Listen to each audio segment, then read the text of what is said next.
Assalamualaikum warahmatullahi wabarakatuh. Alhamdulillah kita masih bisa berjumpa kembali di channel kami, Joko asal Purbalingga, Jawa Tengah. Ya, semoga kita semua dalam keadaan sehat, tidak suatu kurang apapun, senantiasa dalam rahmat dan ridho bimbingan Allah Subhanahu wa Ta'ala. Amin ya Rabbal Alamin. Untuk kali ini saya akan sedikit menguak atau menceritakan asal usul nama desa yang ada di Kabupaten Purbalingga. Itu ada beberapa nama desa atau pedukuhan itu yang membuat nama itu ada keterlibatan dari ulama kita atau tokoh Islam kita dari tanah Arab, yaitu dari Syekh Maulana Maghribi. Singkat cerita, jadi pada waktu zaman dahulu itu di daerah Purbalingga sana, waktu itu ada perintah atau petunjuk ilham yang didapatkan oleh Syekh Maulana Maghribi. Beliau lagi menjalankan sholat subuh, ada petunjuk suruh pergi ke tanah Jawa yang di daerah perbukitan itu ada sinar sampai menjulang ke langit. Alhasil Syekh Maulana Maghribi yang dari tanah Arab itu mengajak para pengikutnya untuk menjalankan petunjuk atau ilham yang didapat. Akhirnya singkat cerita berlayar menuju ke Indonesia. Pertama turun di pantai daerah Gresik, Jawa Timur. Selanjutnya mencari petunjuk lagi, mohon petunjuk dari Allah Subhanahu wa Ta'ala. Sinar yang dimaksud dalam memberikan ilham waktu sholat subuh tersebut muncul kembali di ujung daerah barat. Makanya Syekh Maulana Maghribi berlayar kembali menuju ke pantai daerah Pemalang. Sampai sana, Pemalang Jawa Tengah maksud saya, berjalan karena waktu itu juga masih belum seperti sekarang ini Indonesia pada umumnya, jalan kaki singkat cerita menuju ke daerah perbukitan, sampai di daerah yang sekarang dinamakan Desa Belik di daerah Purbalingga, daerah seputaran kaki Gunung Slamet atau daerah Gua Lawa sana. Belik. Jadi nama Belik itu ceritanya waktu itu menjelang sholat maghrib, karena itu pegunungan tidak mendapatkan air, makanya Syekh Maulana Maghribi memohon petunjuk agar diberi kemudahan ada air untuk menjalankan wudhu untuk sholat maghrib. Singkat cerita, mendapatkan petunjuk, jari dari Syekh Maulana Maghribi ditempelkan ke batu, akhirnya keluarlah air untuk berwudhu. Dan sekarang daerah Belik, alhamdulillah, walaupun cuaca terang masih keluar air. Itu satu nama desa yang ada kaitannya dengan memberi nama itu dari para ulama kita atau tokoh Islam dunia dari tanah Arab, itu di Belik. Berikutnya singkat cerita berjalan lagi mencari yang sinar yang dimaksud itu. Jalan lagi, tiba di satu wilayah atau tempat, karena identik orang Arab itu pakai sorban, udeng-udeng. Nah, bahasa Purbalingga itu udeng-udeng. Karena capek dan keringetan, dibukalah udeng-udeng itu atau sorbannya dibuka. Begitu sorban dibuka, bahasa Purbalingga itu dilalah ya. Ada sinar itu kelihatan lagi. Sinar yang dimaksud dalam ilham atau petunjuk waktu sholat subuh di tanah Arab sana muncul kembali. Maka itu nama daerah situ dinamakan Bukateja, karena ada teja, cara Jawa itu teja, sinar itu teja. Karena pas dibuka udeng-udeng atau sorbannya itu keluarlah sinar kembali. Itulah dinamakan Bukateja. Tejanya terbuka kembali, sinarnya nampak kembali. Itu Bukateja. Jadi tidak aneh karena di Bukateja ada beberapa pondok pesantren. Salah satunya di daerah Kembangan itu ada pesantren Minhajul Thalabah. Itu juga karena ada tapak tilas peristirahatan Syekh Maulana Maghribi di daerah Purbalingga, khususnya di daerah Bukateja. Setelah itu berjalan lagi mencari sinar, karena menghilang sinar itu. Berjalan lagi nampak ada jalan bahar itu nampak sinar itu, tapi sinarnya tadinya besar jadi bercabang 3. Sinarnya agak intinya bercabang 3 sinar tersebut. Jadi kayak bunga lah ya, sinarnya kayak bentuk bunga. Singkat cerita di situ dinamakan Pedukuhan, bukan desa ya. Untuk sekarang ini jadi Pedukuhan Sekarteja. Itu tepatnya itu masuknya itu Desa Tetel. Sekarang ini Desa Tetel itu Kecamatan Pengadegan. Jadi karena tadi saya ulang dari Bukateja keluar lagi sinarnya, makanya dinamakan Desa Bukateja. Terus jalan lagi, muncul lagi sinarnya agak kecil tapi bercabang 3, dinamakan Pedukuhan Sekarteja. Singkat cerita lagi, akhirnya lah karena dari ilham yang didapatkan oleh Syekh Maulana Maghribi, juga dari kerajaan Brajaran, putra dari kerajaan Brajaran itu juga mendapatkan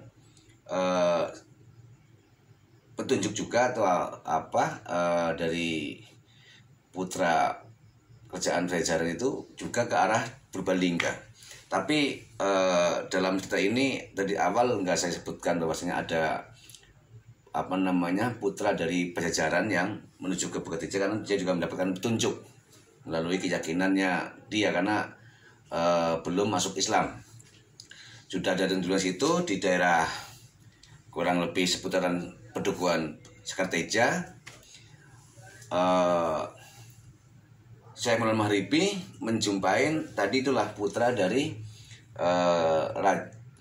kerajaan Pajajaran lagi bertapa, dikasih salam sama Syekh Maulana Maghribi. Karena seorang syekh pasti jelas Islam, makanya memberikan salam Assalamualaikum kepada putra dari Raja Pajajaran yang namanya itu Syekh Jambu Karang. Tapi waktu itu belum pakai Syekh, masih Jambu Karang. Seperti itu. Singkat cerita, komunikasi, ditanyakan siapa, lagi ada keperluan apa dan lainnya, komunikasi. Singkat cerita saling memperkenalkan diri. Si Syekh Jambu Karang itu menyatakan dirinya, saya orang petapa yang orang sakti, ini lagi bertapa dan saya orang sakti.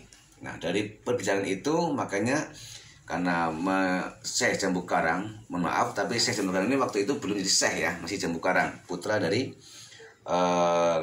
Raja Pajajaran. Singkat cerita, adu kesaktian di situ. Syekh Jambu Karang menyusun telur dari bawah, dari tanah sampai menjulang tinggi ke atas. Bisa tanpa jatuh, telurnya disusun ya, disusun ke atas menjulang. Telur itu tidak goyah, tidak jatuh. Akhirnya Syekh Jambu Karang menyuruh Syekh Maulana Maghribi, bisa nggak tunjukkan kesaktiannya. Nah, Syekh Maulana Maghribi mengambil telurnya dari bawah sampai ke atas, tertinggal yang satu di atas tanpa jatuh telur-telur yang di atasnya. Anggaplah telurnya ada susunan berapa biji telur ke atas, diambil dari bawah. Kalau secara logika, susunan telur yang ke atas itu diambil bawahnya otomatis jatuh, tapi tidak jatuh, diambil satu telur tertinggal di satu. Nah dari kejadian itulah adu kesehatan itu karena itu bahasanya itu gantung ya, telurnya gantung di sana itu dinamakan apa ya, gantung ya, karena nggak cantolan juga. Seperti itu komunikasi akhirnya